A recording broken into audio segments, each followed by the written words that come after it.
सत श्री अकाल, तुसीं वेख रहे हो पंजाब मेल USA TV। मैं हाँ मोहित रूबल। दोस्तों, प्रोग्राम पंजाब चर्चा दे विच एक बार फिर तुहाडा स्वागत है।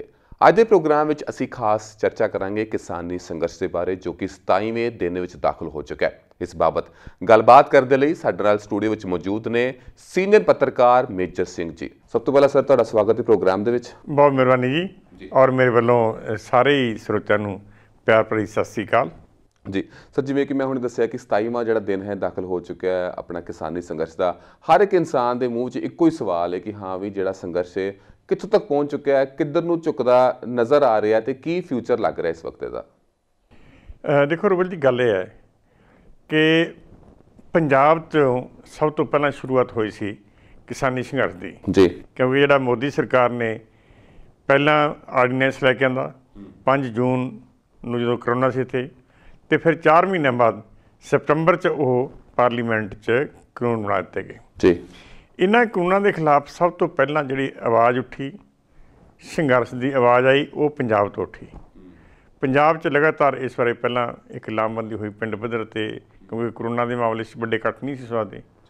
हौली हौली सितंबर महीने जो करोना का प्रकोप घटिया, तो फिर बड़े बड़े मुजाहरे हुए, स्टेट लैवल ते भी, डिस्ट्रिक्ट लैवल ते भी, पिंड पद्धर ते और कस्बे के पद्धर ते।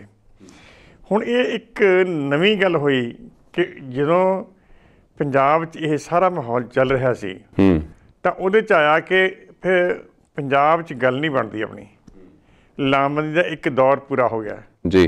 वो लामबंदी तो बाद एक समझो कह दीए कि असीं एक संघर्ष की तैयारी कर ली, तो किसान आगूओं के मन फिर आया कि हुण पंजाब च नहीं, हुण दिल्ली चलो। उन्होंने दिल्ली का सदा चलो दा और कहा कि दिल्ली घेर के असीं जिहड़ा सरकार दे नासी धुआं लियाउणा है, ताकि साडी गल नूं मन्निया जा सके, साडी गल वल कन करे हो जी। हुण दिल्ली चलो दा जिहड़ा पहले प्रोग्रामां नालों एक वखरा प्रोग्राम सी।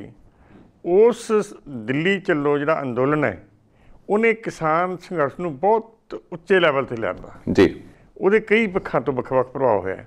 पहले तो होया कि पंजाब तो बाहर निकल के ये कई राज्यों का अंदोलन बन गया जी। हालांकि पहला भी थोड़ा थोड़ा सुलग रही सी हरियाणे, राजस्थान, उत्तर प्रदेश या कुछ होर राज्यों जी, पर 26 नवंबर नूं जिहड़ा पहले दिन जो नाके तोड़ के किसान गरजदे हुए दिल्ली वाल नूं वड़े, उसने पूरे हरियाणे नूं हिला के रख दिता जी। और उत्थे नाके तोड़न च भी और दिल्ली के जिहड़े वख-वख सरहदां दे उत्ते जाके बैठ के धरने मारन जां उत्थों दे नाके करके जिहड़ा वो हाईवे बंद करन च, वो हरियाणे के लोगों का बहुत बड़ा रोल सीगा। और खास तौर पर मैं देखा उत्थे, क्योंकि मैं बहुत सारे दिन उत्थे रहा, भी हरियाणे के लोगों ने हुण उत्थों के सारे इंतजामां दा जिम्मा आप संभाल लिया। जिवें जिवें पिंडां चों रैगूलर टैंक भरे आ रहा है, जिवें एक पिंड चों 1500 लीटर दुੱਧ हर रोज़ लोग लेके आ रहे हैं जी। उत्थे जिन्ने भी ਵੱਖ-ਵੱਖ ਜਿਹੜੇ मोर्चे लगे है, टिकरी बार्डर ते है, ਸਿੰਘੂ बार्डर ते ਜਾਂ ਹੋਰ ਥਾਵਾਂ ਤੇ, ਉਹ मुफ्त दुੱਧ सप्लाई हो रहा है जी। ट्रकों के ट्रक पिंडां चों हरियाणे चों भरे आ रहा है, गोभी दे, आलूआं दे, प्याज दे ਜਾਂ होर सब्जियां दालां दे जी। इस तरह ही होर बहुत सारी चीज़ां जिवें टेंट है, लोगों को सर्दी तो बचा ली है, दवाइयां दे लंगर लगे हुए है, अनेक तरह के लंगर कभी भी जी एक सुविधा चाहिए होंगी ना एक सोसाइटी च या एक पिंड नूं या एक नगर नूं, वो एक पिंड ਸਿੰਘੂ बार्डर भी बन गया, वो टिकरी बार्डर भी बन गया, गाजीपुर भी बन गया।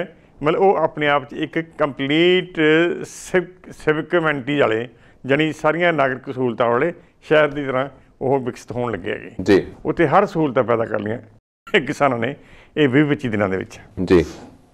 ये अपने आप ही ना बड़ी एक यूनीक गल है। नहीं तो हुण तक असीं देखिआ आ पिछे जे हांगकांग च बहुत वड्डे वड्डे मुजाहरे हुंदे रहणगे, पर उहदा दायरा सिर्फ हांगकांग तक सीगा, बाहर नहीं सी होया। और दूसरी गल, वो लोग मुजाहरे करन आउंदे सी सवेरे 10 बजे ते शाम नूं 3 बजे चले जांदे सी। ये दुनिया का एक बड़ा यूनीक एक विलखण मोर्चा है जिस लोग घर छड्ड के 27 दिन हो गए उत्थे ही दम आके बैठे है। मतलब उन्होंने वो मोर्चे नूं अपने घर बना लिया। वो कहते भी असीं हुण अपने घर भी छड्डे, खेत छड्डे, सब कुछ छड्डिया, हुण असीं इत्थों जित हासिल करके जाना वापस जी। ये बड़ी यूनीकनेस है, मतलब विलखण एक जिहड़ा इस मोर्चे की ਬਿਰਤਾਂਤ ਹੈ ਇਹ। ਜੀ ਹੁਣ ਇਹਦੇ ਨਾਲ ਦੂਜੀ ਗੱਲ ਕੀ ਹੈ, ਹੁਣ ਹਿੰਦੁਸਤਾਨ ਚਲੋ ਮੰਨ ਲਿਆ ਵੀ ਪੰਜਾਬ 'ਚ ਹੀ ਹੋ ਗਿਆ, ਹਰਿਆਣੇ 'ਚ ਹੋ ਗਿਆ, ਉੱਤਰ ਪ੍ਰਦੇਸ਼ 'ਚ ਹੋ ਗਿਆ, ਰਾਜਸਥਾਨ 'ਚ ਹੋ ਗਿਆ, ਮੱਧ ਪ੍ਰਦੇਸ਼ 'ਚ ਵੀ ਆਉਣ ਲੱਗੇ ਲੋਕ, ਮਹਾਰਾਸ਼ਟਰ ਅਤੇ ਗੁਜਰਾਤ ਤੋਂ ਅਤੇ ਦੂਜੇ ਉੜੀਸਾ ਤੋਂ ਵੀ ਇਸ ਕਿਸਾਨ ਸੰਘਰਸ਼ ਦੀ ਹਮਾਇਤ ਵਿੱਚ ਲੋਕੀ ਜੁੜਨਾ ਸ਼ੁਰੂ ਠੋਕਰੇ ਮਾਰ ਲੱਗੇ ਹੋਏ ਆ, ਲਲਕਾਰੇ ਮਾਰ ਕੇ ਕਹਿ ਰਿਹਾ ਕਿ ਅਸੀਂ ਤੁਹਾਡੇ ਨਾਲ ਖੜਿਆ, ਪਰਵਾਹ ਨਾ ਕਰੋ। ਪਰ ਇਹਦੇ 'ਚ ਹੋਰ ਇੱਕ ਵੱਡੀ ਗੱਲ ਹੋਈ ਹੈ ਕਿ ਦੁਨੀਆ ਭਰ 'ਚ ਬਿਲਕੁਲ ਇਸ ਦੀ ਸਪੋਰਟ ਐਡੀ ਵੱਡੀ ਹੋਈ ਹੈ ਕਿ ਜਿਹਦੀ ਕੋਈ ਮਿਸਾਲ ਨਹੀਂ ਅਜੇ ਤੱਕ ਹੈਗੀ। ਜੀ ਉਹ ਦੋ ਪੱਧਰ 'ਤੇ ਹੋਈ ਹੈ। ਇੱਕ ਪੱਧਰ 'ਤੇ ਤਾਂ ਇਹ ਕਿ ਅਮਰੀਕਾ ਸਭ ਤੋਂ ਵੱਡਾ ਦੁਨੀਆ ਦਾ ਦੇਸ਼ ਹੈ ਤਾਕਤ ਦੇ ਤੌਰ 'ਤੇ, ਜੀ ਉਹਦੀ ਜਿਹੜੀ ਨਵੀਂ ਚੁਣੀ ਗਈ ਉਪ ਰਾਸ਼ਟਰਪਤੀ ਹੈ ਕਮਲਾ ਹੈਰਿਸ, ਉਹਨੇ ਇਸ ਸੰਘਰਸ਼ ਦੀ ਹਮਾਇਤ ਕੀਤੀ। ਜੀ ਫਿਰ ਕੈਨੇਡਾ ਬੜਾ ਵੱਡਾ ਵਿਕਸਿਤ ਮੁਲਕ ਹੈ ਦੁਨੀਆ ਦਾ, ਜੀ ਉਹਦੇ ਪ੍ਰਾਈਮ ਮਿਨਿਸਟਰ ਸਮੇਤ ਸਮੁੱਚੀ ਸਰਕਾਰ ਤੇ ਕੈਬਨਿਟ ਨੇ ਜੀ ਪੰਜਾਬ ਦੇ ਕਿਸਾਨੀ ਸੰਘਰਸ਼ ਦੀ ਬੜੀ ਹਿੱਕ ਠੋਕ ਕੇ ਮਦਦ ਕੀਤੀ ਹੈ। ਬਿਲਕੁਲ ਬਰਤਾਨੀਆ ਦੇ ਮੈਂਬਰ ਪਾਰਲੀਮੈਂਟ ਇਹਦੇ ਹਮਾਇਤ 'ਚ ਆ ਖੜੇ ਹੈਗੇ। ਇੰਨੇ ਨਹੀਂ, ਫਿਰ ਨਿਊਜ਼ੀਲੈਂਡ, ਆਸਟ੍ਰੇਲੀਆ, ਦੁਬਈ, ਇਟਲੀ, ਉੱਥੋਂ ਦੀਆਂ ਸਰਕਾਰਾਂ ਨੇ ਵੀ ਇੱਥੋਂ ਦੇ ਇਸ ਕਿਸਾਨ ਸੰਘਰਸ਼ ਦੀ ਹਮਾਇਤ 'ਚ ਕਿਸੇ ਨਾ ਕਿਸੇ ਪੱਧਰ 'ਤੇ ਹਾਂ ਦਾ ਨਾਅਰਾ ਮਾਰਿਆ, ਹਮਾਇਤ ਕੀਤੀ ਹੈ ਜਾਂ ਉਹਦੇ ਹੱਕ 'ਚੋਂ ਬੋਲੇ ਹੈਗੇ। ਬਿਲਕੁਲ ਹੁਣ ਇਹ ਤਾਂ ਹੋਇਆ ਸਰਕਾਰਾਂ ਦਾ। ਸਰਕਾਰਾਂ ਤੋਂ ਇਲਾਵਾ ਮਤਲਬ ਕੈਨੇਡਾ 'ਚ, ਅਮਰੀਕਾ 'ਚ, ਇੰਗਲੈਂਡ 'ਚ, ਨਿਊਜ਼ੀਲੈਂਡ, ਇਟਲੀ ਅਤੇ ਆਸਟ੍ਰੇਲੀਆ, ਇਹਨਾਂ ਮੁਲਕਾਂ 'ਚ ਐਡੇ ਵੱਡੇ ਮੁਜ਼ਾਹਰੇ ਹੋਏ ਹੈ। ਜਾਂ ਅੱਜ ਹੈਰਾਨੀ ਦੀ ਗੱਲ ਹੈ ਕਿ ਕੱਲ੍ਹ ਜਿਹੜਾ ਜਰਮਨ ਵਰਗਾ ਮੁਲਕ, ਜਿੱਥੇ ਬਹੁਤ ਖਿਲਰੀ ਹੋਈ ਵਸੋਂ ਹਿੰਦੁਸਤਾਨੀਆਂ ਦੀ, ਜੀ ਉੱਥੇ ਵੀ ਫਰੈਂਕਫਰਟ 'ਚ ਬਹੁਤ ਵਿਸ਼ਾਲ ਮੁਜ਼ਾਹਰਾ ਹੈ। ਇਹ ਪਹਿਲੀ ਵਾਰ ਹੋਇਆ ਕਿ ਫਰੈਂਕਫਰਟ ਵਰਗੇ ਸ਼ਹਿਰ 'ਚ ਪੂਰੇ ਹਿੰਦੁਸਤਾਨੀ ਜਿਹੜੇ ਪੰਜਾਬੀ, ਸਿੱਖ ਇੱਕਜੁੱਟ ਹੋ ਕੇ ਟਰੈਕਟਰ ਲੈ ਕੇ, ਕਾਰਾਂ ਲੈ ਕੇ, ਮਤਲਬ ਮੀਲਾਂ ਬੱਧੀ ਉਹ ਉੱਥੇ ਸ਼ਾਮਲ ਹੋਏ ਮੁਜ਼ਾਹਰੇ ਦੇ ਵਿੱਚ। ਜੀ ਇਹ ਹੁਣ ਜਿਹੜੀ ਇਹ ਹੈ ਨਾ, ਇੱਕ ਤਾਂ ਦੇਖੋ ਸਰਕਾਰਾਂ ਦੇ ਹਮਾਇਤ ਇਸ ਸੰਘਰਸ਼ ਨੂੰ ਜਿਹੜੀ ਵੱਡੀ ਪੱਧਰ 'ਤੇ, ਫਿਰ ਇੱਕ ਲੋਕ ਹਮਾਇਤ, ਜੀ ਮਤਲਬ ਉਹਨਾਂ ਮੁਲਕਾਂ 'ਚ ਵੱਡੇ ਵੱਡੇ ਜਿਵੇਂ ਸਾਨ ਫਰਾਂਸਿਸਕੋ 'ਚ, ਨਿਊਯਾਰਕ 'ਚ ਅਤੇ ਕੈਲੀਫੋਰਨੀਆ ਹੋਰ ਕਈ ਥਾਵਾਂ 'ਤੇ, ਇਸ ਤਰ੍ਹਾਂ ਵੈਨਕੂਵਰ 'ਚ, ਟੋਰਾਂਟੋ 'ਚ, ਇੱਥੋਂ ਤੱਕ ਕਿ ਲੰਡਨ 'ਚ ਤਾਂ ਐਡਾ ਵੱਡਾ ਮੁਜ਼ਾਹਰਾ ਹੈ ਕਿ ਪੂਰਾ ਦੁਨੀਆ ਦਾ ਵਪਾਰਕ ਸੈਂਟਰ ਲੰਡਨ, ਜੀ ਪੂਰੇ ਦਾ ਪੂਰਾ ਲੰਡਨ ਇੱਕ ਦਿਨ ਜਾਮ ਹੋ ਕੇ ਰਹਿ ਗਿਆ। ਅਤੇ ਹਰ ਕੋਈ ਕਹਿ ਰਿਹਾ ਸੀ ਵੀ ਵਟ ਦਿਸ ਕੀ ਹੋਇਆ, ਕੀ ਹੈ, ਵੀ ਕੀ ਗੱਲ ਹੈ ਇਹ। ਮਤਲਬ ਇਸ ਤਰ੍ਹਾਂ ਦਾ ਇੰਨਾ ਇਹਦਾ ਪ੍ਰਭਾਵ ਹੈ ਇਸ ਕਿਸਾਨ ਸੰਘਰਸ਼ ਦਾ, ਜਾਂ ਜਨੀਕਨੈਸ ਹੈ ਕਿ ਵਰਲਡ 'ਚ ਬਹੁਤ ਸਾਰੇ ਜਿਹੜੇ ਵੱਡੇ ਮੈਗਜ਼ੀਨ ਔਰ ਅਖਬਾਰ ਹੈ ਉਹ ਕਹਿਣ ਲੱਗ ਗਏ ਕਿ ਇਸ ਵਰਗਾ ਅੰਦੋਲਨ ਪਿਛਲੇ ਸਮੇਂ 'ਚ ਅਸੀਂ ਦੇਖਿਆ ਨਹੀਂ ਕਦੀ ਵੀ ਦੁਨੀਆ 'ਚ। ਜੀ ਇਹ ਤਾਂ ਸੀ ਇਹਦੀ ਵਿਲੱਖਣਤਾ ਜਾਂ ਇਹਦਾ ਆਕਾਰ, ਇਹਦਾ ਵਿਕਾਰ। ਹੁਣ ਸਵਾਲ ਉੱਠਿਆ ਨਾ, ਜਿਹੜੀ ਆਪਾਂ ਗੱਲ ਕਰ ਰਹੇ ਸੀ ਵੀ ਇਸ ਵੇਲੇ ਹਾਲਾਤ ਕੀ ਹੈਗੇ, ਕਿੱਥੇ ਗੱਲ ਖੜੀ ਹੈ।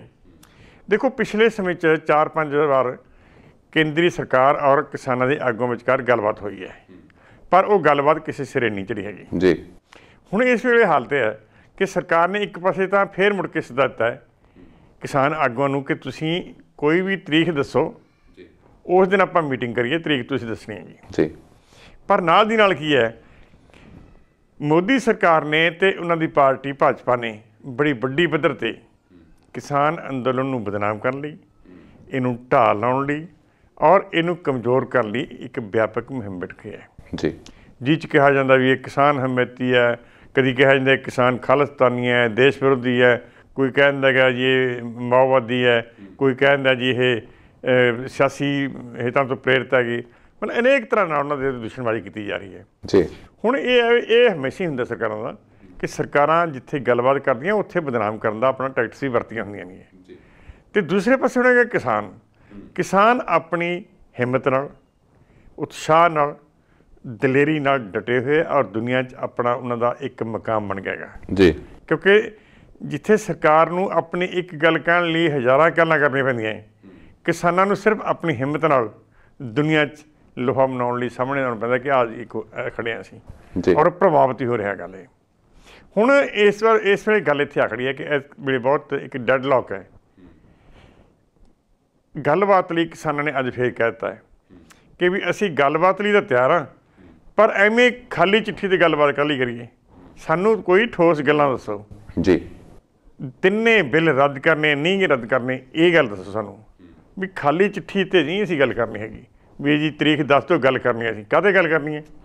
ਇਹ ਹੁਣ ਇੱਕ ਬੜੀ ਵੱਡੀ ਗੱਲ ਕਰਤੀ ਹੈ ਕਿਸਾਨਾਂ ਨੇ, ਕਿਸਾਨ ਆਗੂਆਂ ਨੇ ਗੱਲ ਕਿ ਪਹਿਲਾਂ ਠੋਸ ਗੱਲਾਂ ਰੱਖੋ, ਠੋਸ ਏਜੰਡਾ ਹੋਵੇ, ਉਸ ਏਜੰਡੇ ਤੇ ਅਸੀਂ ਗੱਲ ਕਰਨ ਲਈ ਤਿਆਰ ਹਾਂ ਜੀ। ਹੁਣ ਇਹ ਜਿਹੜੀ ਹੈਗੀ ਹੈ ਨਾ, ਇਹ ਗੱਲ ਇੱਕ ਹੱਥਾਂ ਤੇ ਆ ਕੇ ਫਸ ਗਈ ਹੈ।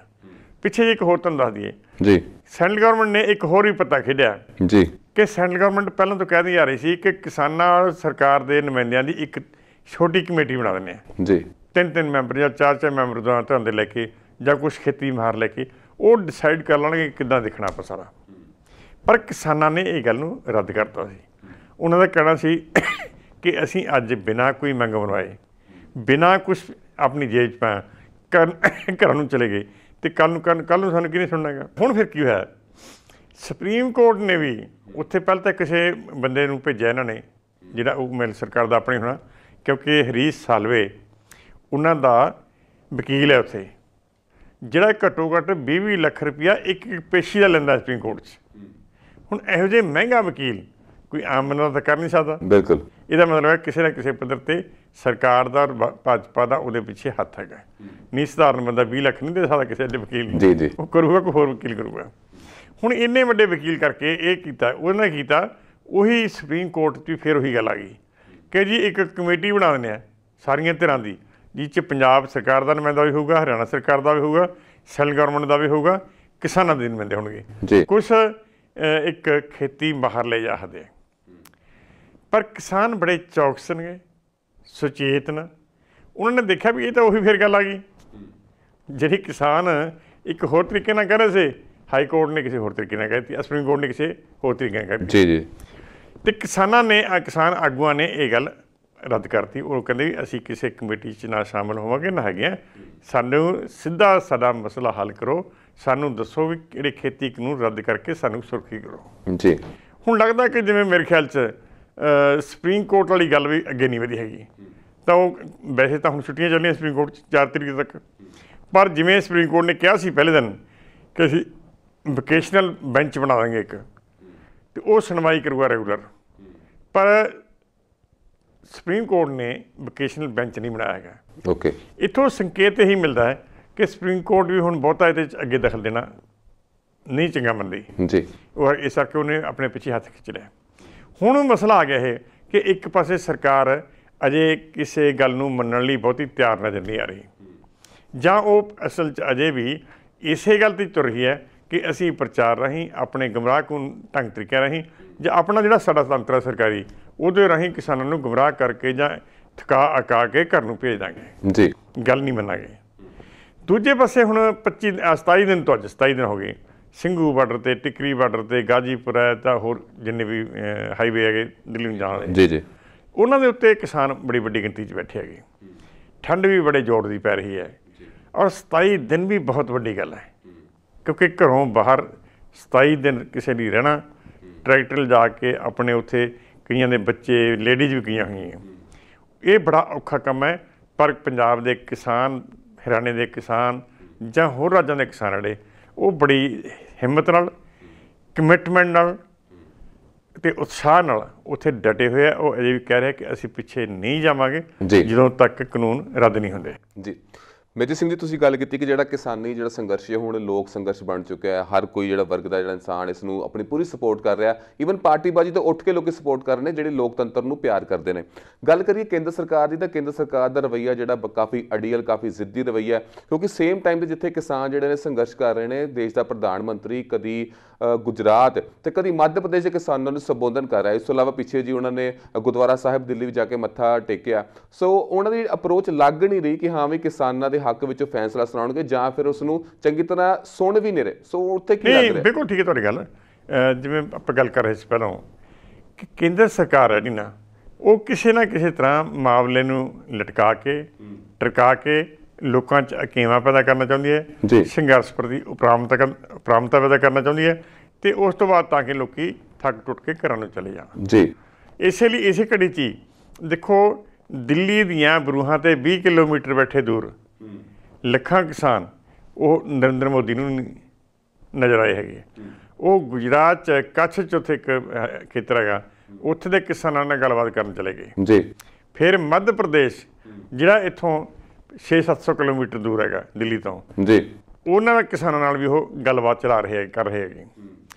ਪਰ ਦਿੱਲੀ 'ਚ ਨਾਲ ਬੈਠੇ ਕਿਸਾਨਾਂ ਨਾਲ ਨਹੀਂ। ਇੱਥੋਂ ਕੀ ਸਮਝਿਆ ਜਾਵੇ ਕਿ ਉਹ ਅਸਲ 'ਚ ਇਹ ਜਿਹੜੇ ਸੰਘਰਸ਼ੀ ਲੋਕ ਹੈ, ਸੰਘਰਸ਼ ਕਰ ਰਹੇ ਕਿਸਾਨ ਹੈ, ਉਸ ਉਹਨਾਂ ਨੂੰ ਇਹ ਦਿਖਾਉਣਾ ਚਾਹੁੰਦੇ ਕਿ ਅਸੀਂ ਤੁਹਾਨੂੰ ਕੁਝ ਨਹੀਂ ਸਮਝਦੇ ਜੀ। ਦੂਸਰਾ ਉਹਨਾਂ ਨੇ ਗਮਰਾਹ ਪ੍ਰਚਾਰ ਵੀ ਸ਼ੁਰੂ ਕਰ ਲਿਆ ਕਈਆਂ ਕਿਸਾਨਾਂ ਤੋਂ, ਜਾਂ ਐਵੇਂ ਇੱਕ ਫਰਜ਼ੀ ਕਿਸਾਨ ਖੜੇ ਕਰਕੇ, ਜੀ ਜੀ, ਜਾਂ ਜਿਹੜੇ ਬੀਜੇਪੀ ਦੇ ਆਪਣੇ ਬੰਦੇ ਆ ਉਹ ਜਾ ਕੇ ਦੱਸ ਜਾਂਦੇ ਆ ਕਿ ਜੀ ਇਹ ਫਲਾਨੀ ਕਿਸਾਨ ਐਸੋਸੀਏਸ਼ਨ ਹੈਗੀ, ਇਹ ਪ੍ਰਗਤੀਸ਼ੀਲ ਕਿਸਾਨ ਹੈ ਜੀ, ਇਹ ਅੱਜ ਮਿਲੇ ਖੇਤੀ ਮੰਤਰੀ ਨੂੰ, ਇਹ ਮਿਲੇ ਅੱਜ ਰਾਜਨਾਥ ਨੂੰ, ਇਹ ਮਿਲੇ ਅੱਜ ਅਮਿਤ ਸ਼ਾਹ ਨੂੰ, ਉਹਨੇ ਕਿਹਾ ਜੀ ਜਿਹੜੇ ਖੇਤੀ ਕਾਨੂੰਨ ਬੜੇ ਅੱਛੇ ਹੈਗੇ, ਸਾਨੂੰ ਬੜਾ ਤਾਰ ਰਿਹਾ ਹੈ, ਸਾਨੂੰ ਬੜਾ ਫਾਇਦਾ ਹੋ ਰਿਹਾ ਹੈਗਾ। ਜੀ ਜੀ, ਇਸ ਤਰ੍ਹਾਂ ਦਾ ਪ੍ਰਾਪੇਗੰਡਾ ਵੀ ਸ਼ੁਰੂ ਕੀਤਾ ਹੈ ਜੀ। ਥਰਡ, ਜਿਵੇਂ ਪ੍ਰਧਾਨ ਮੰਤਰੀ ਆਪ ਦੇਖੋ, ਇਸ ਲੈਵਲ ਤੱਕ ਮੈਂ ਅੱਜ ਤੱਕ ਦੇਖਿਆ ਨਹੀਂ ਕਦੀ ਵੀ ਕੋਈ ਪ੍ਰਧਾਨ ਮੰਤਰੀ ਇੱਕ ਜਿਵੇਂ ਅੰਦੋਲਨਕਾਰੀ ਹੁੰਦਾ ਨਾ, ਇੱਦਾਂ ਤੁਰਿਆ ਫਿਰਦਾ ਹੋਵੇ ਜੀ। ਜਿਵੇਂ ਪਹਿਲਾਂ ਆਪਾਂ ਗੱਲ ਕੀਤੀ, ਕੱਛ ਏਰੀਏ 'ਚ ਗਿਆ, ਦੇ ਕਿਸਾਨਾਂ ਨੂੰ ਮੁਲਾਕਾਤ ਕੀਤੀ, ਮੱਧ ਪ੍ਰਦੇਸ਼ ਦੇ ਕਿਸਾਨਾਂ ਨਾਲ ਸੰਬੋਧਨ ਹੋਇਆ ਉਹ। ਫਿਰ ਉਸ ਤੋਂ ਬਾਅਦ ਕੀ ਕੀਤਾ ਕਿ ਸਿੱਖਾਂ ਬਾਰੇ ਇੱਕ ਭਰਮ ਪੈਦਾ ਕਰਨ ਲਈ ਉਹ ਗੁਰੂ ਤੇਗ ਬਹਾਦਰ ਜੀ ਦੇ ਸਮਾਗਮਾਂ ਦੇ ਸੰਬੰਧ ਜਿਹੜੇ ਸ਼ਹੀਦੀ ਸਮਾਗਮ ਚੱਲ ਹੈ ਜੀ ਜੀ, ਉਹ 'ਤੇ ਉਹਨੇ ਰਕਾਬਗੰਜ ਗੁਰਦੁਆਰਾ ਦਿੱਲੀ 'ਚ ਉੱਥੇ ਜਾ ਕੇ ਮੱਥਾ ਟੇਕਿਆ ਜੀ। ਦੇਖੋ, ਗੁਰੂ ਤੇਗ ਬਹਾਦਰ ਜੀ ਦੀ ਪ੍ਰਤੀ ਸ਼ਰਧਾ, ਉਹਨਾਂ ਪ੍ਰਤੀ ਸਨਮਾਨ ਦੇਣਾ ਇਹ ਹਰ ਇੱਕ ਦਾ ਫਰਜ਼ ਹੈ, ਕਿਸੇ ਨੂੰ ਇਨਕਾਰ ਨਹੀਂ ਕੀਤਾ ਜਾਂਦਾ ਜੀ। ਨਾ ਹੀ ਇਹ ਤੋਂ ਰੋਕਿਆ ਜਾ ਸਕਦਾ, ਔਰ ਉੱਥੇ ਕਿਸੇ ਨੇ ਰੋਕਿਆ ਵੀ ਨਹੀਂ। ਨਰਿੰਦਰ ਮੋਦੀ ਗਏ ਉੱਥੇ, ਮੱਥਾ ਟੇਕਿਆ, ਉਹਨਾਂ ਨੇ ਕੜਾਹ ਪ੍ਰਸ਼ਾਦ ਦੀ ਦੇਗ ਵੀ ਲਈ ਹੈ, ਉੱਥੇ ਉਹਨਾਂ ਨੂੰ ਫੁੱਲਮਾਲਾ ਵੀ ਉਹਨਾਂ ਨੇ ਭੇਟ ਕੀਤੀ, ਉਹ ਸਨਮਾਨ ਦਿੱਤਾ ਗਿਆ। ਪਰ ਜੇ ਨਰਿੰਦਰ ਮੋਦੀ ਬਾਕੀ ਗੁਰੂ ਤੇਗ ਬਹਾਦਰ ਜੀ ਨੂੰ ਸਨਮਾਨ ਦੇਣਾ ਚਾਹੁੰਦੇ ਆ, ਉਹਨਾਂ ਨੂੰ ਸ਼ਰਧਾ ਭੇਟ ਕਰਨਾ ਚਾਹੁੰਦੇ ਸਹੀ ਮਾਇਨੇ 'ਚ, ਜੀ, ਤਾਂ ਸ਼ਰਧਾ ਇਹ ਹੈ ਕਿ ਜਿਸ ਤਰ੍ਹਾਂ ਕਸ਼ਮੀਰੀ ਪੰਡਤ ਇਹ ਇੱਕ ਰਹਿਮ ਦੀ ਅਪੀਲ ਲੈ ਕੇ ਆਏ ਸੀ, ਕਹਿ ਲਈਏ ਇੱਕ ਤਰਸ ਕਰਨ ਦੀ ਅਪੀਲ ਲੈ ਕੇ ਆਏ ਸੀ, ਜੀ ਜੀ, ਤਾਂ ਉਹਨਾਂ ਨੇ ਆਪਣਾ ਸੀਸ ਵਾਰਨ ਤੱਕ ਦੀ ਕੁਰਬਾਨੀ ਦਿੱਤੀ। ਤਾਂ ਘੱਟੋ ਘੱਟ ਮੋਦੀ ਸੀਸ ਵਾਰਨ ਤਾਂ ਲੋਕੀ ਮੰਗ ਨਹੀਂ ਕਰ ਰਹੇ, ਲੋਕੀ ਇੰਨੀ ਮੰਗ ਕਰਦੇ ਕਿ ਆਪਣੇ ਬਣਾਏ ਹੋਏ ਦੇ, ਕਿਸੇ ਦੇ ਨਹੀਂ, ਆਪਣੇ ਬਣਾਏ ਹੋਏ ਫਰਜ਼ੀ ਕਾਲੇ ਕਾਨੂੰਨ ਵਾਪਸ ਲੈਣ ਦਾ ਹੀ ਇਹ ਅੱਜ ਐਲਾਨ ਕਰਦੇ ਜੀ। ਇਹ ਉਹਦੀ ਸੱਚੀ ਸ਼ਰਧਾਂਜਲੀ ਤਾਂ ਹੁੰਦੀ, ਜਾਂ ਉਹਦੀ ਤਮੰਨਾ ਕਿ ਸੱਚੇ ਦਿਲੋਂ ਉਹ ਉੱਥੇ ਆਇਆ ਤਾਂ ਇਹ ਹੁੰਦੀ ਕਿ ਉੱਥੇ ਖੜ੍ਹ ਕੇ ਉਹ ਗੁਰੂ ਦੇ ਅੱਗੇ ਇਹ ਆਪਣੇ ਆਪ ਤੋਂ ਕਹਿੰਦੇ ਕਿ ਗੁਰੂ ਮੈਨੂੰ ਹੁਕਮ ਦੇ, ਜੇ ਬਾਕੀ ਮੈਥੋਂ ਧੱਕਾ ਹੋਇਆ ਕਿਸਾਨ ਨਾਲ ਤਾਂ ਮੈਂ ਇਹ ਬਿੱਲ ਵਾਪਸ ਲੈਣ ਲਈ ਤਿਆਰ ਹਾਂ ਜੀ। ਪਰ ਉਹਨਾਂ ਨੇ ਨਾ ਇਸ 'ਤੇ ਕੋਈ ਪਛਤਾਪ ਕੀਤਾ, ਨਾ ਕੋਈ ਇਹੀ ਭਾਵਨਾ ਪ੍ਰਗਟ ਕੀਤੀ, ਸਗੋਂ ਉਹ ਇੱਕ ਹਾਵੀ ਹੋਣ ਵਾਲੀ ਗੱਲ ਹੁੰਦੀ ਨਾ, ਜਿਸ ਤਰ੍ਹਾਂ ਵੀ ਉਸ ਫਿਰ ਉਹਨੂੰ ਕੀ ਕੀਤਾ, ਉੱਥੇ ਗਿਆ, ਚਲੋ ਠੀਕ ਹੈ, ਉਸ ਘਟਨਾ ਨੂੰ ਪੂਰੇ ਆਪਣੇ ਡਿਜੀਟਲ ਮੀਡੀਆ ਰਾਹੀਂ, ਪੂਰੇ ਆਪਣੇ TV ਇਲੈਕਟ੍ਰੋਨਿਕ ਮੀਡੀਆ 'ਚ ਇਸ ਤਰ੍ਹਾਂ ਬਣਾਇਆ ਜਿਵੇਂ ਪਤਾ ਨਹੀਂ ਕਿੱਡੀ ਕੁ ਵੱਡੀ ਗੱਲ ਕਰਾਇਆ। ਜੀ ਜੀ ਜੀ। ਜਿਹੜੀ ਕਿ ਹੁੰਦਾ ਤਾਂ ਹੈ ਕਿ ਜਦੋਂ ਵੀ ਅਸੀਂ ਕਿਸੇ ਸਾਡੇ ਪੈਗੰਬਰਾਂ ਨੂੰ, ਗੁਰੂਆਂ ਨੂੰ, ਪੀਰਾਂ ਨੂੰ ਸ਼ਰਧਾ ਦੇ ਫੁੱਲ ਭੇਟ ਕਰਦੇ ਹਾਂ ਤਾਂ ਉਹ ਸਾਡੀ ਸਾਦਗੀ ਹੁੰਦੀ ਹੈ, ਉਹ 'ਚ ਸਾਡੀ ਆਪਣੀ ਇੱਕ ਅਰਪਣ ਹੁੰਦਾ ਹੈਗਾ, ਅਰਪਿਤ ਕਰਦੇ ਹਾਂ ਅਸੀਂ ਜਾ ਕੇ ਕਿ ਅਸੀਂ ਅਰਪਿਤ ਹੋ ਰਹੇ ਹਾਂ। ਪਰ ਇਹਨੇ ਆਪਣਾ ਉਹ ਜਿਹੜੀ ਫੋਟੋ ਖਿਚਾਈ ਬੈਠ ਕੇ ਉੱਥੇ, ਉਹਨੂੰ ਫਿਰ ਦੁਨੀਆ ਭਰ 'ਚ ਡਿਜੀਟਲ ਮੀਡੀਆ ਰਾਹੀਂ ਇੱਦਾਂ ਪ੍ਰਚਾਰਿਆ ਕਿ ਪਤਾ ਨਹੀਂ ਕਿੱਡਾ ਕੁ ਵੱਡਾ ਮੈਂ ਉਹਨਾਂ 'ਤੇ ਕਰਮ ਕਰਾਇਆ ਕੋਈ। ਇਹ ਆਪਣੇ ਆਪ 'ਚ ਦੱਸਦਾ ਕਿ ਪਬਲਿਸਿਟੀ ਸਟੰਟ ਸੀ ਉਹ। ਬਿਲਕੁਲ ਬਿਲਕੁਲ, ਇਹ ਪਬਲਿਸਿਟੀ ਸਟੰਟ ਵੀ ਕਰ ਰਿਹਾ ਹੁਣ। ਇਹ ਹਰ ਕੇ ਜਿਹੜਾ ਨਾ, ਇਹ ਕੇਂਦਰ ਸਰਕਾਰ ਦਾ ਵਤੀਰਾ, ਜਿਹੜਾ ਮੋਦੀ ਸਰਕਾਰ ਦਾ ਵਤੀਰਾ ਹੈ, ਉਹ ਕਿਸਾਨ ਸੰਘਰਸ਼ ਪ੍ਰਤੀ ਬਿਲਕੁਲ ਹੀ ਸ਼ੁਰੂ ਤੋਂ ਗੰਭੀਰ ਨਹੀਂ ਹੈਗਾ। ਔਰ ਇਹਨਾਂ ਨੇ ਸਿਰਫ ਜਿਹੜੇ ਕਾਰਪੋਰੇਟ ਸੈਕਟਰ ਹੈ, ਵੱਡੇ ਪੂੰਜੀਪਤੀ ਹੈ, ਉਹਨਾਂ ਨੂੰ ਪ੍ਰਾਈਵੇਟ ਹੱਥਾਂ, ਉਹਨਾਂ ਦੇ ਪ੍ਰਾਈਵੇਟ ਹੱਥਾਂ ਦੇਣ ਲਈ ਖੇਤੀ ਨੂੰ ਇਹ ਸਾਰੇ ਬਿੱਲ ਲਿਆਂਦੇ ਆ, ਅਤੇ ਉਸ ਲਈ ਉਹ ਉਤਾਵਲੇ ਹੋਏ ਇਸ ਵੇਲੇ। ਜੀ। ਸੋ ਜਿਹੜੀ ਗੱਲਬਾਤ ਹੈ ਕਿਸਾਨੀ ਸੰਘਰਸ਼ ਦੇ ਬਾਰੇ ਉਹ ਲਗਾਤਾਰ ਜਾਰੀ ਰਹੇਗੀ। ਫਿਲਹਾਲ ਸਮਾਂ ਹੋ ਚੁੱਕਾ ਬ੍ਰੇਕ ਦਾ। ਬ੍ਰੇਕ ਤੋਂ ਬਾਅਦ ਦੁਬਾਰਾ ਮਿਲਦੇ ਹਾਂ ਪ੍ਰੋਗਰਾਮ ਦੇ ਵਿੱਚ। ਤੁਸੀਂ ਵੇਖਦੇ ਰਹੋ ਪ੍ਰੋਗਰਾਮ ਪੰਜਾਬ ਚਰਚਾ। ਪੰਜਾਬ ਮੇਲ USA ਚੈਨਲ ਦਾ ਸ਼ਾਨਦਾਰ ਉਪਰਾਲਾ। ਅਮਰੀਕਾ ਦੀ ਇਮੀਗ੍ਰੇਸ਼ਨ ਪਾਲਿਸੀ 'ਚ ਲੇਟੈਸਟ ਕੀ ਚੱਲ ਰਿਹਾ ਹੈ? ਅਮਰੀਕਾ ਦੀ ਸਿਆਸਤ ਕਿੱਦਾਂ ਰੰਗ ਬਦਲ ਰਹੀ ਹੈ? ਇਹ ਸਭ ਜਾਣਨ ਲਈ ਵੇਖੋ ਪੰਜਾਬ ਮੇਲ USA ਚੈਨਲ ਦਾ special show US immigration and politics with attorney at law Jaspreet Singh.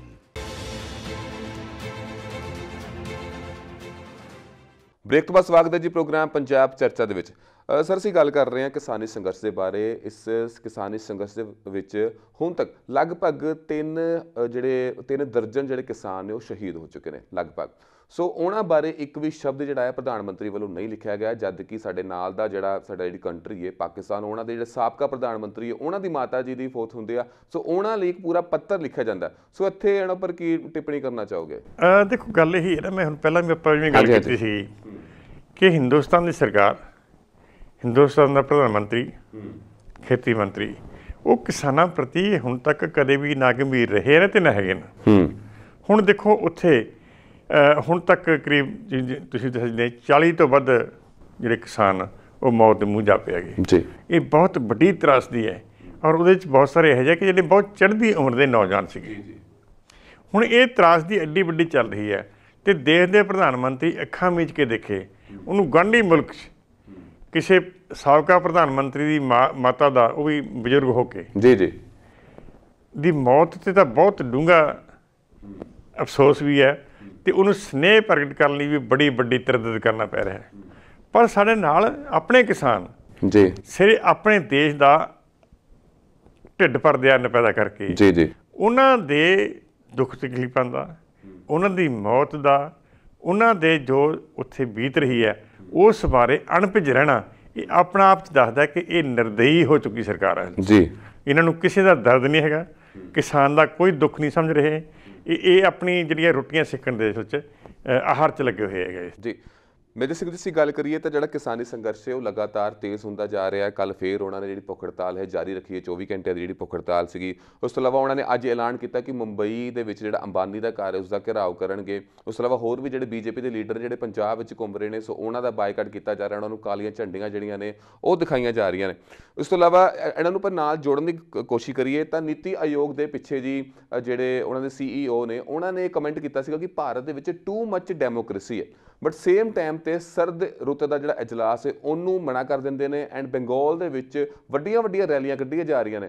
ਸੋ ਲੱਗ ਨਹੀਂ ਰਿਹਾ ਕਿ ਹਾਂ ਵੀ ਮਤਲਬ ਪਾਵਰ ਵਿੱਚ ਨੇ ਤਾਂ ਕੁਝ ਵੀ ਕਰ ਰਹੇ ਨੇ, ਕੁਝ ਵੀ ਨਹੀਂ। ਦੇਖੋ ਗੱਲ ਤਾਂ ਇਹੀ ਹੈ ਨਾ ਕਿ ਬੀਜੇਪੀ ਨੂੰ ਜੋ ਚੰਗਾ ਲੱਗਦਾ ਉਹ ਸਹੀ ਹੈ, ਹਾਂਜੀ, ਜੋ ਉਹਨਾਂ ਨੂੰ ਨਹੀਂ ਚੰਗਾ ਲੱਗਦਾ ਉਹ ਸਾਰਾ ਗਲਤ ਹੈਗਾ। ਡੈਮੋਕ੍ਰੇਸੀ ਉਹਨਾਂ ਨੂੰ ਉਹੀ ਲੱਗਦੀ ਹੈ ਜੋ ਉਹਨਾਂ ਦੇ ਹਿੱਤ ਜਾ ਰਹੀ ਹੈ। ਕੋਈ ਹੋਰ ਆਪਣਾ ਜਮਹੂਰੀ ਹੱਕ ਮੰਗਦਾ, ਕੋਈ ਹੋਰ ਆਪਣੇ ਇਨਸਾਫ ਦੀ ਗੱਲ ਕਰਦਾ, ਉਹ ਉਹਨਾਂ ਨੂੰ ਕੁਛ ਨਹੀਂ ਲੱਗਦਾ। ਉਹਨਾਂ ਨੂੰ ਸਿਰਫ ਆਪਣੀ ਕਹੀ ਹੋਈ ਗੱਲ ਦੀ ਤੁਸੀਂ ਜੀ ਹਜ਼ੂਰੀਏ ਬਣ ਕੇ ਮੰਨੀ ਪ੍ਰਵਾਨ ਕਰੋ, ਫਿਰ ਉਹਨੂੰ ਲੱਗਦਾ ਕਿ ਹਾਂ ਇਹ ਬਹੁਤ ਡੈਮੋਕ੍ਰੈਟਿਕ ਗੱਲ ਹੈ ਜੀ। ਜੇ ਉਸ ਗੱਲ ਨੂੰ ਕੋਈ ਚੈਲੰਜ ਕਰਦਾ, ਜੇ ਉਹਨਾਂ ਦੀ ਗੱਲ ਨੂੰ ਕੋਈ ਮੰਨਣ ਤੋਂ ਇਨਕਾਰ ਕਰਦਾ ਜਾਂ ਉਸ 'ਤੇ ਨੁਕਤਾਚੀਨੀ ਕਰਕੇ ਉਹਨੂੰ ਬਦਲਣ ਲਈ ਕਹਿੰਦਾ, ਤੇ ਫਿਰ ਉਹ ਉਹਦੇ ਦੇਸ਼ ਧਰੋਹੀ ਬਣ ਜਾਂਦਾ ਉਸ ਟਾਈਮ ਜੀ। ਇਹ ਜਿਹੜਾ ਇਹਦਾ ਆਚਰਨ ਹੈ ਨਾ ਇਹ ਬੀਜੇਪੀ ਦਾ, ਉਹ ਅਸਲ 'ਚ ਇੱਦਾਂ ਦਾ ਹੈ ਕਿ ਭਾਰਤੀ ਜਨਤਾ ਪਾਰਟੀ ਪਿਛਲੇ ਕਰੀਬ ਬਹੁਤ ਲੰਬਾ ਸਮਾਂ ਪਾਵਰ 'ਚ ਨਹੀਂ ਆਈ ਸੀ ਕਦੇ ਵੀ। ਹੁਣ ਉਹ ਪਾਵਰ 'ਚ ਦਵਾਈ ਹੈ ਨਾ, ਹੁੰਦਾ ਤਾਂ ਇਹ ਹੈ ਜਮਹੂਰੀ ਦੇਸ਼ਾਂ ਦੇ ਵਿੱਚ ਵੀ ਜਦੋਂ ਕੋਈ ਪਾਰਟੀ ਪਾਵਰ 'ਚ ਆਉਂਦੀ ਹੈ ਫਿਰ ਉਹ ਸਰਕਾਰ ਜਦੋਂ ਆਉਂਦੀ ਹੈ ਉਹ ਪਾਰਟੀ ਦੀ ਨਹੀਂ ਹੁੰਦੀ, ਪੂਰੀ ਸਰਕਾਰ ਪੂਰੇ ਦੇਸ਼ ਦੀ ਬਣ ਜਾਂਦੀ ਆ ਜੀ। ਕਿਉਂਕਿ ਉਸ ਸਮੇਂ ਫਿਰ ਉਹਦੇ ਲਈ ਹਰ ਕੋਈ, ਭਾਵੇਂ ਕਿਸੇ ਪਾਰਟੀ ਨੂੰ ਕਿਸੇ ਨੇ ਵੋਟ ਪਾਈ ਹੈ ਜਾਂ ਕਿਸੇ ਤਰ੍ਹਾਂ ਦੀ ਕੋਈ ਹੈਗਾ, ਉਹ ਸਾਰਿਆਂ ਦੇ ਮਸਲੇ ਸੁਲਝਾਉਣੇ, ਸਾਰਿਆਂ ਦੀਆਂ ਗੱਲਾਂ ਹੱਲ ਕਰਨਾ, ਸਮੱਸਿਆਵਾਂ ਦਾ ਹੱਲ ਕਰਨਾ ਉਹਦੀ ਜ਼ਿੰਮੇਵਾਰੀ ਬਣ ਜਾਂਦੀ ਜੀ। ਕਿਉਂਕਿ ਉਹ ਸਟੇਟ ਨੂੰ ਚਲਾ ਰਹੀ ਹੈ, ਪਾਰਟੀ ਨੂੰ ਚਲਾ ਰਹੀ ਜੀ। ਇਸ ਕਰਕੇ ਉਹ ਫਿਰ ਵਿਰੋਧੀ ਪਾਰਟੀਆਂ ਨੂੰ ਪ੍ਰਤੀ ਵੀ ਬਹੁਤ ਅੱਛਾ ਰੁਖ ਅਖਤਿਆਰ ਕਰਦੀ ਹੈ, ਉਹਨਾਂ ਦੀ ਗੱਲ ਨੂੰ ਸੁਣਦੀ ਹੈ, ਉਹਨਾਂ ਨੂੰ ਸਨਮਾਨ ਦਿੰਦੀ ਹੈ ਜੀ। ਪਰ ਇੱਥੇ ਮੈਨੂੰ ਲੱਗਦਾ ਕਿ ਭਾਰਤੀ ਜਨਤਾ ਪਾਰਟੀ ਇਹ ਹਕੂਮਤ ਜਦੋਂ ਆ ਗਈ ਨਾ, ਉਹ ਅਸਲ 'ਚ ਹਿੰਦੁਸਤਾਨ ਦੀ ਹਕੂਮਤ ਨਹੀਂ ਚਲਾ ਰਹੀ, ਉਹ ਹਿੰਦੁਸਤਾਨ ਦੇ ਉੱਤੇ ਭਾਰਤੀ ਜਨਤਾ ਪਾਰਟੀ ਚਲਾ ਰਹੀ ਹੈ ਜੀ। ਫਿਰ ਉਹ ਕੀ ਹੈ, ਉਹ ਜਦੋਂ ਭਾਰਤੀ ਜਨਤਾ ਪਾਰਟੀ ਚਲਾ ਰਹੀ ਹੈ ਹਿੰਦੁਸਤਾਨ 'ਤੇ, ਉਹਦੇ ਨਾਲ ਕੀ ਹੁੰਦਾ, ਉਹਨੂੰ ਫਿਰ ਕਾਂਗਰਸੀ ਦੁਸ਼ਮਣ ਲੱਗਦੀ ਹੈ, ਉਹਨੂੰ ਹਰ ਵਿਰੋਧੀ ਜਾਂ ਆਪਣੇ ਹੱਕ ਲਈ ਸਟਰਗਲ ਕਰਨ ਵਾਲਾ, ਜਦੋਜਹਿਦ ਕਰਨ ਵਾਲਾ, ਉਹ ਵੀ ਦੁਸ਼ਮਣ ਲੱਗ ਰਿਹਾ ਹੈ, ਦੇਸ਼ ਵਿਰੋਧੀ ਲੱਗਣ ਲੱਗ ਪੈਂਦਾ ਹੈਗਾ। ਮਤਲਬ ਇਹ ਐਟੀਚਿਊਡ ਹੈ ਇਹਨਾਂ ਦਾ। ਉਹ ਇਹ ਹੈ ਕਿ ਜਿਵੇਂ ਇਹ ਸਰਕਾਰ ਹੁਣ ਭਾਜਪਾ ਦੀ ਹੋਵੇ, ਹੋਰ ਕਿਸੇ ਦੀ ਰਿਪਰੈਜ਼ੈਂਟ ਨਹੀਂ ਹੈਗੀ ਜੀ ਜੀ। ਜਦੋਂ ਕਿ ਸਾਰੇ ਭਾਰਤੀ ਸੰਵਿਧਾਨ ਸਾਰੇ ਲੋਕਾਂ ਨੂੰ, ਪੂਰੇ ਸ਼ਹਿਰੀਆਂ ਨੂੰ, ਨਾਗਰਿਕਾਂ ਨੂੰ ਬਰਾਬਰ ਦੇ ਹੱਕ ਦਿੰਦਾ, ਉਹ 'ਚ ਭਾਵੇਂ ਆਪੋਜੀਸ਼ਨ ਹੋਵੇ ਭਾਵੇਂ ਰੂਲਿੰਗ ਪਾਰਟੀ ਹੋਵੇ ਜੀ। ਅਤੇ ਇਹ ਕਰਕੇ ਜਿਹੜੀ ਸਰਕਾਰ ਦਾ ਐਟੀਚਿਊਡ ਹੈ ਨਾ, ਉਹ ਇੱਕ ਸਰਕਾਰਵਾਰ ਨਾ ਹੋ ਕੇ ਇੱਕ ਪਾਰਟੀ ਦੇ ਰਾਜ ਆ ਰਿਹਾ ਜਿਵੇਂ ਭਾਰਤੀ ਜਨਤਾ ਪਾਰਟੀ ਦਾ ਰਾਜ ਹੈ, ਇਹ ਹਿੰਦੁਸਤਾਨ ਦੀ ਸਰਕਾਰ ਦਾ ਰਾਜ ਨਹੀਂ ਇੱਥੇ ਹੈਗਾ ਜੀ। ਮੇਜਰ ਜੀ ਅਸੀਂ ਗੱਲ ਕਰੀਏ ਤਾਂ ਕਿਸਾਨੀ ਸੰਘਰਸ਼ ਦੇ ਵਿੱਚ ਚਲੋ ਜਿਹੜੀ ਕੇਂਦਰ ਸਰਕਾਰ ਹੈ ਉਹ ਕਿਸਾਨਾਂ ਨੂੰ ਕੁਝ ਨਹੀਂ ਮੰਨ ਰਹੀ, ਉਹਨਾਂ ਤੋਂ ਨਹੀਂ ਡਰ ਰਹੀ, ਪਰ ਕਮ ਸੇ ਕਮ ਉਹਨਾਂ ਨੂੰ ਆਪਣੀ ਓਪੋਜੀਸ਼ਨ ਤੋਂ ਤਾਂ ਡਰਨਾ ਚਾਹੀਦਾ। ਪਰ ਓਪੋਜੀਸ਼ਨ ਜੋ ਹੈ ਇੱਥੇ ਆਪਣਾ ਵਧੀਆ ਜਿਹੜਾ ਰੋਲ ਹੈ ਉਹ ਅਦਾ ਨਹੀਂ ਕਰ ਰਹੀ, ਚਾਹੇ ਕਾਂਗਰਸ ਹੋਵੇ, ਜਿਹੜੇ ਉਹਨਾਂ ਦੇ ਰਾਹੁਲ ਗਾਂਧੀ ਨੇ ਸਿਰਫ ਟਵਿੱਟਰ ਤੋਂ ਇਲਾਵਾ ਕਿਤੇ ਹੋਰ ਸਰਗਰਮ ਨਹੀਂ ਹੋਏ, ਕੋਈ ਵੱਡਾ ਉਹਨਾਂ ਦੇ ਸਾਹਮਣੇ ਆ ਕੇ ਕੋਈ ਬਿਆਨਬਾਜ਼ੀ ਨਹੀਂ ਕੀਤੀ। ਇਸ ਤੋਂ ਇਲਾਵਾ ਜਿਹੜੀ ਆਮ ਆਦਮੀ ਪਾਰਟੀ ਹੈ ਉਹ ਛੋਟੇ ਲੈਵਲ ਤੇ ਭਾਵੇਂ ਕਰ ਰਹੀ ਹੈ, ਪਰ ਵੱਡੇ ਲੈਵਲ ਤੇ ਉਹਨਾਂ ਨੇ ਹਾਲੇ ਵੀ ਮੈਂ ਕਹਿੰਦਾ ਕਿ ਕੁਝ ਵੱਡੀ ਚੀਜ਼ ਜਿਹੜੀ ਹੈ ਨਹੀਂ ਬਿਆਨ ਕੀਤਾ ਆਪਣੇ ਕੇਂਦਰ ਸਰਕਾਰ ਦੇ ਬਾਰੇ। ਦੇਖੋ ਇੱਕ ਗੱਲ ਇਹਦੇ 'ਚ ਨਾ ਇੱਕ ਜਿਵੇਂ ਆਪਾਂ ਕਹਿੰਦੇ ਸੀ ਬੜਾ ਯੂਨੀਕ ਹੈ ਇਹ ਸਟਰਗਲ ਹੈ ਜੀ। ਇਸ ਸਟਰਗਲ ਦੀ ਯੂਨੀਕਨੈਸ ਜਾਂ ਨਿਵੇਕਲਾਪਣ ਇਹ ਵੀ ਹੈਗਾ ਕਿ ਇਹਨੇ ਜਿਹੜੀਆਂ ਹੁਣ ਤੱਕ, ਕਿਉਂਕਿ 70 ਸਾਲ ਤੋਂ ਜਿਹੜੀਆਂ ਵੀ ਸਾਡੀਆਂ ਰਾਸ਼ਟਰੀ ਪਾਰਟੀਆਂ ਆਈਆਂ ਇੱਥੇ, ਭਾਵੇਂ ਉਹ ਕਾਂਗਰਸ ਆਈ, ਹੁਣ ਭਾਰਤੀ ਜਨਤਾ ਪਾਰਟੀ ਆ ਗਈ, ਹੋਰ ਵੱਖ-ਵੱਖ ਰੂਪਾਂ 'ਚ, ਕਦੇ ਅਕਾਲੀ ਦਲ ਹੈ, ਆਮ ਆਦਮੀ ਪਾਰਟੀ, ਦੂਜੇ ਤੀਜੇ, ਉਹਨਾਂ ਨੇ ਕਿਸੇ ਨੇ ਵੀ ਸਾਡੇ ਲੋਕਾਂ ਦੇ ਮਸਲੇ, ਉਹਨਾਂ ਦੀਆਂ ਇਛਾਵਾਂ ਪੂਰੀਆਂ ਕਰਨ ਦਾ ਯਤਨ ਨਹੀਂ ਕੀਤਾ ਜਿਸ ਤਰ੍ਹਾਂ ਚਾਹੁੰਦੇ ਸੀਗੇ। ਸਗੋਂ ਇੱਕ ਲਟੇਰਾ ਪ੍ਰਬੰਧ ਸਿਰਜਤਾ, ਉਹਦੇ ਮੁਤਾਬਕ ਉਹ ਉਸ 'ਚ ਫਿੱਟ ਹੋ ਕੇ ਚੱਲਦੇ ਰਹੇਗੇ ਜੀ। ਇਸ ਤੋਂ ਨਾ ਅੱਕ ਕੇ ਕਿਸਾਨਾਂ ਨੇ ਪਹਿਲੀ ਵਾਰ ਪਹਿਲਕਦਮੀ ਕੀਤੀ ਹੈ ਕਿ ਉਹਨਾਂ ਨੂੰ ਗਲੋਂ ਲਾਹ ਲਏਗਾ। ਹੁਣ ਕਿਸਾਨਾਂ ਨੇ ਕੀ ਕੀਤਾ, ਉਹ ਕਿਸਾਨਾਂ ਨੇ ਕਿਹਾ ਕਿ ਅਸੀਂ ਕਿਸੇ ਸਿਆਸੀ ਪਾਰਟੀ ਨੂੰ ਨਾ ਆਪਣੀ ਸਟੇਜ 'ਤੇ ਚੜ੍ਹਨਾ ਜੀ, ਨਾ ਕਿਸੇ ਸਿਆਸੀ ਬੰਦੇ ਨੂੰ ਉੱਥੋਂ ਬੋਲਣ ਦੇਣਾ, ਨਾ ਸਿਆਸੀ ਬੰਦੇ ਨੂੰ ਅਸੀਂ ਫਟਕਣ ਨਹੀਂ ਦੇਣਾ ਕਿਸੇ ਉੱਤੇ। ਮੇਰੇ ਖਿਆਲ 'ਚ ਇਹ ਕਿਸਾਨ ਸੰਘਰਸ਼ ਦੀ ਸਭ ਤੋਂ ਮਜ਼ਬੂਤ ਗੱਲ ਹੈਗੀ ਜੀ। ਜੇ ਉਹ ਕਿਤੇ ਸਿਆਸੀ ਪਾਰਟੀ ਨੂੰ ਵਿੱਚ ਵੜ ਲਾਉਂਦੇ, ਜਿਹੜੀਆਂ ਵਿਰੋਧੀ ਧਿਰਾਂ ਵਾਲੀਆਂ, ਤਾਂ ਇਹਨਾਂ ਨੇ ਵਿਰੋਧੀਆਂ ਦਾ ਆਪਣਾ ਅਖਾੜਾ ਬਣ ਜਾਣਾ ਸੀ। ਜਿਵੇਂ ਅਸੀਂ ਦੇਖਦੇ ਹਾਂ ਕਿ ਸੰਘਰਸ਼ ਤੋਂ ਬਾਅਦ ਅਕਾਲੀ, ਬੀਜੇਪੀ, ਕਾਂਗਰਸੀ, ਆਪ ਸਾਰੇ ਆਪਸ 'ਚ ਚਿੱਟੀ ਹੈਗੇ। ਕਿਸਾਨਾਂ ਦੀ ਘੱਟ ਗੱਲ ਕਰਦੇ, ਉਹ ਇੱਕ ਦੂਜੇ ਦੇ ਖਿਲਾਫ ਬਿਆਨਬਾਜ਼ੀ ਜ਼ਿਆਦਾ ਹੁੰਦੀ ਉਹਨਾਂ ਦੀ। ਇਹ ਕਿਸਾਨਾਂ ਦੇ ਸੰਘਰਸ਼ 'ਚ ਵੀ ਆਣਵੀਂ ਸੀ ਗੱਲ ਜੀ। ਉਹ ਇਹ ਚੰਗੀ ਗੱਲ ਹੋਈ ਹੈ ਕਿ ਕਿਸਾਨਾਂ ਨੇ ਇਸ ਵਾਰ ਸਿਆਸੀ ਪਾਰਟੀਆਂ ਨੂੰ ਪਾਸੇ ਰੱਖਿਆ ਹੈ ਜੀ, ਜਿਹਦੇ ਕਰਕੇ ਕੀ ਹੈ, ਇਸ ਵੇਲੇ ਇਹ ਇੱਕ ਨਵੀਂ ਸਿਚੁਏਸ਼ਨ ਵਿਕਸਿਤ ਹੋ ਰਹੀ ਹੈ ਪੰਜਾਬ ਦੇ ਵਿੱਚ ਜੀ, ਖਾਸ ਤੌਰ 'ਤੇ ਪੂਰੇ ਵੈਸੇ ਤਾਂ ਉੱਤਰੀ ਭਾਰਤ ਦੀ ਸਾਰੇ ਕਿਤੇ, ਕਿ ਇਸ ਸੰਘਰਸ਼ ਨੇ ਇੱਕ ਅਜਿਹਾ ਹਾਲਤ ਪੈਦਾ ਕਰਤੀ ਹੈ ਕਿ ਪਹਿਲੀਆਂ ਸਿਆਸੀ ਪਾਰਟੀਆਂ ਨੂੰ ਬਹੁਤ ਕਿਨਾਰੇ ਲਾਤਾ ਹੈ। ਇੱਕ ਨਵਾਂ ਸਿਆਸੀ ਮਾਹੌਲ ਉਸਰਦਾ ਨਜ਼ਰ ਆ ਰਿਹਾ ਹੈ, ਇੱਕ ਨਵਾਂ ਸਿਆਸੀ ਦ੍ਰਿਸ਼ ਪੈਦਾ ਹੁੰਦਾ ਰਹੇਗਾ ਜੀ। ਹੁਣ ਜਦੋਂ ਕਿਸਾਨੀ ਸੰਘਰਸ਼ ਤੋਂ ਬਾਅਦ ਹੋਊਗਾ ਨਾ ਨਵਾਂ ਜ਼ਮਾਨਾ, ਜਿਸ 'ਚ ਭਾਵੇਂ ਪੰਜਾਬ ਹੈ, ਹਰਿਆਣਾ ਹੈ, ਜਾਂ ਨਾਲ ਦੇ ਦੂਜੇ ਸੂਬੇ, ਲੱਗਦਾ ਕਿ ਉੱਥੇ ਦੇ ਸਾਡੀ ਪੋਲਿਟੀ ਹੈ ਨਾ, ਜਿਹੜੀ ਸਾਡਾ ਰਾਜਨੀਤਿਕ ਸਿਸਟਮ ਹੈਗਾ, ਉਹਦੇ 'ਚ ਬੜੀਆਂ ਤਬਦੀਲੀਆਂ ਆਉਣਗੀਆਂ ਜੀ। ਮੇਜਰ ਜੀ ਆਖਰੀ ਗੱਲ ਕਰਦੇ ਹਾਂ ਕਿ 2019 ਦੀ ਜਦੋਂ ਦਸੰਬਰ ਦਾ ਟਾਈਮ ਸੀਗਾ, ਉਦੋਂ ਵੀ ਪੂਰੇ ਦੇਸ਼ ਵਿੱਚ ਜਿਹੜਾ ਹੈ ਪ੍ਰੋਟੈਸਟ ਚੱਲ ਰਿਹਾ ਸੀਗਾ, ਉਦੋਂ NRC-CAA ਦੇ ਖਿਲਾਫ ਚੱਲ ਰਿਹਾ ਸੀਗਾ। ਇਸ ਸਾਲ ਵੀ 2020 ਦੇ ਵਿੱਚ ਕੋਈ ਪ੍ਰੋਟੈਸਟ ਜਿਹੜਾ ਹੈ ਚੱਲ ਰਿਹਾ। ਸੋ ਕਹਿ ਸਕਦੇ ਹਾਂ ਕਿ ਹਾਂ ਵੀ ਜਿਹੜਾ ਫਿਊਚਰ ਜਿਹੜਾ ਹੈ BJP ਦਾ ਕਿਵੇਂ ਦਾ ਲੱਗ ਰਿਹਾ, ਕਿਉਂਕਿ ਲਗਾਤਾਰ ਐਡੇ ਵੱਡੇ ਲੋਕਤੰਤਰਕ ਦੇਸ਼ ਦੇ ਵਿੱਚ ਐਡੇ ਵੱਡੇ ਪ੍ਰੋਟੈਸਟ ਹੋਣੇ, ਸੋ ਕੀ ਲੱਗਦਾ? ਦੇਖੋ ਗੱਲ ਇਹ ਹੈ ਕਿ ਜਿਸ ਤਰ੍ਹਾਂ ਭਾਰਤੀ ਜਨਤਾ ਪਾਰਟੀ ਸਾਰੇ ਦੇਸ਼ ਨੂੰ, ਕਿਉਂਕਿ ਦੇਖੇ ਜਿਹੜਾ ਹਿੰਦੁਸਤਾਨ ਹੈ ਨਾ, ਇਹ ਵੱਖ-ਵੱਖ ਰੰਗਾਂ ਦਾ, ਵੱਖ-ਵੱਖ ਭਾਸ਼ਾਵਾਂ ਦਾ, ਸੱਭਿਆਚਾਰ ਇਕਾਈਆਂ ਦਾ, ਵੱਖ-ਵੱਖ ਧਾਰਮਿਕ ਅਕੀਦਿਆਂ ਦਾ, ਔਰ ਵੱਖ-ਵੱਖ ਆਪਣੇ ਖੇਤਰੀ ਤਾਣਿਆਂ ਦਾ ਦੇਸ਼ ਹੈ। ਇਸੇ ਕਰਕੇ ਸਾਡੇ ਇਹ ਕਿਹਾ ਜਾਂਦਾ ਹੈ ਕਿ ਅਨੇਕਤਾ 'ਚ ਏਕਤਾ, ਵੀ ਅਸੀਂ ਅਨੇਕ ਹਾਂ ਪਰ ਇੱਕ ਹਾਂ ਜੀ। ਹੁਣ ਜੇ ਏਕਤਾ ਨੂੰ ਅਨੇਕਤਾ 'ਚ ਰੱਖਣਾ ਹੈ, ਅਨੇਕਤਾ ਨੂੰ ਏਕਤਾ ਰੱਖਣਾ ਹੈ, ਇਹ ਤਾਂ ਗੱਲ ਠੀਕ ਹੈ। ਜੇ ਤੁਸੀਂ ਕਹੋ ਵੀ ਅਨੇਕਤਾ ਨੂੰ ਕੱਢ ਦੇਣਾ, ਇਕੱਲੀ ਏਕਤਾ ਰੱਖਣੀ ਹੈ, ਇਹ ਫੇਰ ਨਹੀਂ ਕੰਮ ਚੱਲਣਾ ਹੈਗਾ।